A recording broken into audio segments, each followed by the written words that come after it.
Yo, Sharma, you already know I do not like watching scary videos at 3 o'clock in the morning during quarantine. It's absolutely terrifying. You watch a video and then you just can't go to sleep, and it's just not it, bro. Anyways, the closest I've ever come to dying. That's a great way to start the video. Just talk about like almost dying, seriously. We used to have some big end of the year field trip. We'd usually go to some city and look at all the important or historic buildings, have lunch, learn some things, and leave. We were going to New York, not bad. And me and a couple of friends planned what we wanted to do. We wanted to go do our own thing, go shopping, get some new clothes, that kind of thing. Why do they make it so suspenseful and like sketchy? It's just like a weird vibe, you know what I mean? It's like, yo, at the end of the year, we planned trips, but this time, we wanted to go to New York. But little did we know, there were spooky ghosts! Spooky ghosts! Only when we got to school the next day, the teachers made it really clear we had to stick with the group. But since we were all stupid, rebellious sixth graders, we decided we just have to work around that. Since we're all sixth graders and we have no idea what we were doing. Me, my friend Olivia, and my friend Devin decided we were going to leave the group and do whatever we wanted. Our class was pretty big, almost 60 of us, because they put 5th, 6th, and 7th graders together. So we thought if we weren't gone too long, nobody would notice. Absolute genius. We had brought money and totally we planned on buying tons of Low-key, stuff. though, we've done this so many times on the field trips that I used to go on. We live in a small town with only a couple of stores. Money. Olivia loves shopping, and she had actually researched the area we were going to be around and picked out all the good stores. She even made us a little map. She's got a map of all the stores that they're gonna go to on this field trip. That's actually pretty smart, man. Anyways, that's some when we got to rebellious New York, sixth grader Devin stuff right chickened there. out because his parents were pretty strict, and he didn't want to get his phone taken away again. It is what it is. We all got that one friend, okay? But it's no big deal. Olivia and I just decided that he could just give us some money, and we'd buy his stuff for him. So he did that. What? And after they herded everyone off the bus, we kind of lingered back. We were right about them being distracted by everyone else because we got away no problem. Today's the day. Olivia's map worked out pretty good. We were gone probably around 10 or 20 minutes before things started getting crazy. We had just left the store, and Olivia was carrying her shopping bags when this guy noticed us. It probably wasn't hard to pick us out. 2 little 6th graders walking around alone, carrying a ton of clothes. He started calling out to us, saying how he could buy us more clothes, all the jewelry we wanted. And if only we just come with this is just weird. We didn't believe him, of course. We just kept walking, heading on to the next store. Okay, rule number 1, don't talk to strangers. Everybody tells you. This is what I'm talking about, bro. Just be careful out there, you know what I mean? Like, you gotta be very, very careful. Just be aware of your surroundings. I don't like this dude, This guy wouldn't stop talking. Hey, come here, buddy. He started following us now. He was getting kind of angry that we wouldn't answer him. I told him to buzz off because I thought that he would take a hint. There were tons of people around, and we figured he couldn't really kidnap us in front of 200 people. There were tons of people around, and we figured he couldn't really kidnap us in front of 200 people. But he kept following us, and he started getting a lot closer. He had probably been 30 or 40 yards back. I'm going to play some Minecraft. Barely see him over the people, but now he was only 15 or 20 feet. And that's when we started panicking. So he's slowly getting closer? There's a potential kidnapper after us, and we had no idea where the group was. What? We decided to split off from the sidewalk and head down into some alley because we figured people would call out the guy if he started following us.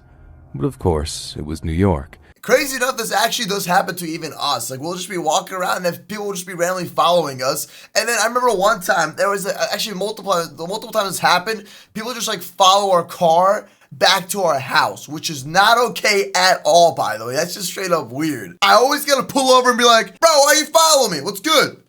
And everybody else was wrapped up in their own little problems. So now we're walking down this dark alley, and this guy is still after us.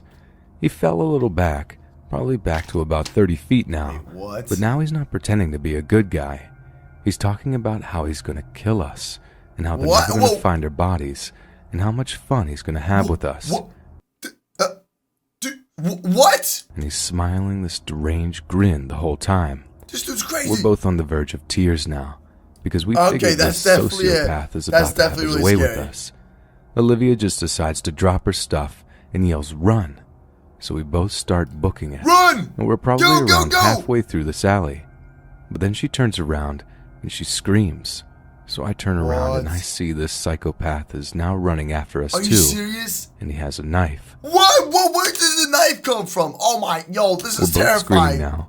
and I'm running faster than I ever have before, and we just run out of the alley back into this crowd of people. And as we try to get into this group of people to make sure this guy can't stab us to death, I turn around and he's just standing back in the alley, smiling. And I turn back around and this random lady is asking us what's wrong because we're both sobbing and Olivia's dress is ripped and I'm bleeding because my arms scrape the wall. What? This is insane. Ladies and gentlemen, hit the subscribe button, slap the bell, turn on notifications for some unlimited good luck, okay? I do not want this happening to anybody out there.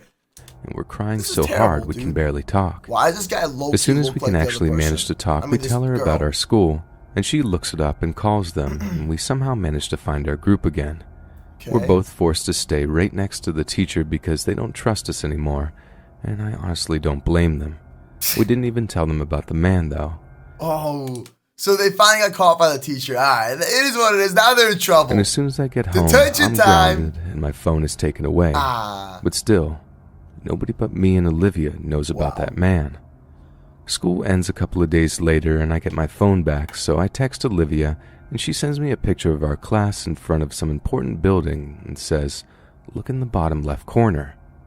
And that man is in it. No way. Mostly hidden behind some wall, but you can still see his face, smiling that deranged grin for the camera. Yo, that's insane. Wait, so they get in trouble, they go back to the bus, they get their phones taken away, and then this happens.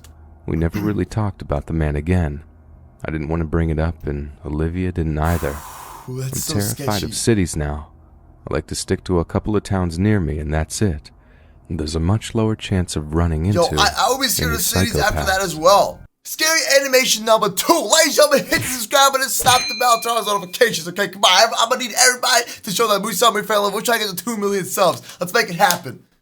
And let's get 20,000 likes for some more reactions to these funny animations, scary animations, and so on. So let me know what we should actually do, and I'll also give you guys a shout out in the next video. Just like these people, every single video that I give shout outs to. It's super simple. That's how we get the Moose Army to all work together so we can have the best videos out there possible for you to watch. I was a small young woman who, as a 16-year-old, could pass for 13. One night we went for a walk. Well, I was walking and the two guys were rollerblading slowly along. To get to my home, we went through the middle school parking lot. The lot was at the front of the school and a row of trees separated the lot and the road. Just as we entered the lot, conversation broke as Eric and Colin decided to race to the end. They took off. As I was walking, a car pulled into the lot and slowly drove up beside me. Yo, that dude definitely broke out of prison. What's going on? It was about 10 o'clock at night, but the lights on the front of the school meant I could see the car pretty clearly. This is kind of weird. It was navy blue and its black windows were tinted dark. So just a random car following you, just like with tinted windows at nighttime. That is so creepy, bro. And then your friends, Eric and Colin, are over there racing on rollerblades. Security this is kind of spooky, I gotta say. The driver was a Caucasian man, probably in his late 20s. He didn't look overweight, but his face was wide and looked a bit swollen or something.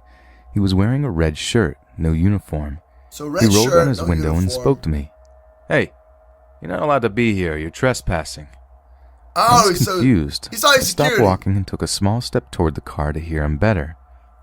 Pardon me? I'm going to have to take you downtown. Get in the car. Oh, no, not a chance. All right, listen. None of this. None of that. Nah. No, it was pretty clear this guy wasn't security or a cop, so I immediately put more distance between myself and the car. In a loud, firm voice, I said, No. No. Yeah, I would. The driver looked confused at that. Cops, straight up. I glanced towards the end of the parking lot. Eric and Colin had seen the car and were skating back quickly. So there's Eric and Colin. He tried again. "You're in a lot of trouble. Get in the car." This is so strange, dude. At that moment, Colin and Eric reached me. I think one of them asked the driver who he is. The guy didn't say a word and just pulled away quickly. Oh, now he's gone. We all three discussed how once everybody creepy that shows up, he was just as we continued our walk. When I got home and said goodbye to the guys, I went inside and told my mom about the incident. She thought I was overreacting. I found the non-emergency number for police and gave them a call. They told me that the middle school did have a security officer there, but there was no reason that he would have had any right to ask me to get inside of his car. I have grapheme to color synesthesia, which gives me a very good memory for numbers and letters. That confirms it, just a random stranger being weird. I wonder what other people would do in the situation. You know what I mean? Like, what would you do? I remembered the driver's license plate and told the police, but I'm not sure if anything came of it. I moved into a large studio apartment complex a few months ago. I am a single female with a 2-year-old daughter. My sister and a few of her friends came over about 3 weeks ago to hang out, have some beers, and play Cards Against Humanity. My studio has an enclosed patio, save for a door-size opening. No gate or door. So specific. Since my child was sleeping, I had everyone chill outside on the... So you're just hanging out with their friends, having a good time, you know, just doing adult things. It is what it is. This is how parents just chillax. Patio. We were having a great time, joking, talking, and listening to low-playing music when the security guard entered my patio. Wait, what? Why is there a security guard walking into your place? Are we being too loud? That is not... That's... a complaint? No. Bro, you get guys off are my fine. lawn. What are you doing? Just doing my rounds. Get out of here. He lingered for a minute more, then strolled out into the night. We continued our activities and didn't really give him a second thought. Yeah. He returned about 25 minutes later, right after most of the group had left. He's just checking up, guys. Don't worry. My sister, her friend Cody, and I remained. He was an overweight, late 40s to early 50s white male and wore glasses. He strolls into my patio once again and strikes up conversation. We learned he is a retired cop that had quit the force after suffering a heart attack on duty. Okay, so he used to be a cop. Makes sense. But why is he showing up 2 times? He states he had to undergo a quintuple bypass surgery, and after recovery, he started night security jobs. Interesting. I felt sorry for him because of his medical history. Alright, I see what's going on here. She feels bad for him, I guess, and then he's just pretty much talking about his past history. His medical history, and sat and listened to him for quite a while. He must have stayed at least 30 minutes before my sister got uncomfortable.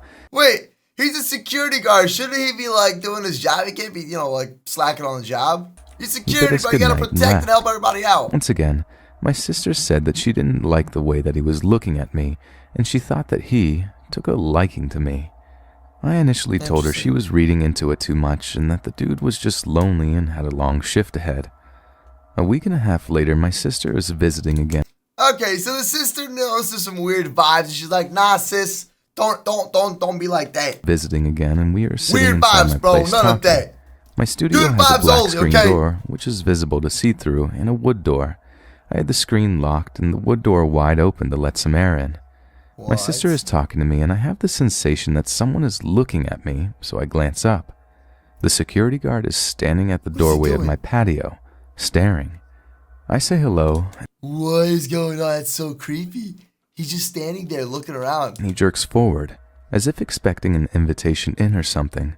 But I turn my attention back to my sister, and when I glance back again, he's gone. So you're just having a conversation with your sister, and this dude just shows up to your crib, stays outside your net. Dude, I would call the HOA ASAP and be like, "Yo, your security guard's being weird. Come on, figure this out." Brah! This week on Tuesday, I took a shower and threw on my red silk Japanese-style robe.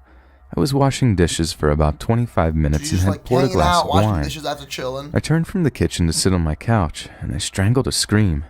The security guard is almost pressed up against my screen door, staring straight at me through the foot-long crack of the wooden door. I was so startled and shaken. Totally not creepy at all. The first thing I did was make sure my robe wasn't exposing me. I ran up to the screen. What are you doing? You scared me. No emotion and no apology.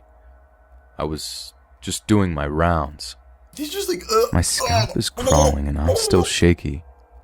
Okay, well, I'm going to bed now. Just doing my rounds, bro. You know, I was checking up, trying to keep everybody safe. Lady, are you safe? What would you do in a situation like this? Comment down below and I'll give you a shout out in the next video. He is still right up next to the screen door, all the way inside my patio, and turns and looks at my beach cruiser parked against the wall. Oh, you have a bike? You should put that inside because someone could take it. Yeah, I'll get to it. Nice, smooth, really smooth, bro. Hey, is there your bike over there? You should come outside here. And just put it inside your house. So this is not creepy at all. Come on, man, seriously. Mind your own business. I pretty much slammed the door shut and locked the door. I sit down with the wine and calm my nerves. I was shaken up but wasn't sure if he really was being a creeper or just a lonely individual that was looking for someone that had expressed interest. After a debate with my friends and sister, I contacted the property manager. There you go, perfect. I was actually surprised at how quickly it escalated. They took my verbal incident report over the phone, and just informed me today that the guy has been fired. Oh no, that's just creepy. So he was actually fired and he's still doing that. The property manager told me to call the police if I see him on my premises again. Call the cops if you see him again. Ooh, that's something else. Ladies and gentlemen, thanks so much for watching. If you got scared for this video, don't forget to share this with your friends and family. Go ahead and see their reaction as well. I'll see you tomorrow, and always keep it 100. Let us know, what we should react to next? Funny animations, what kind of animations? I'm totally down to do anything. Peace.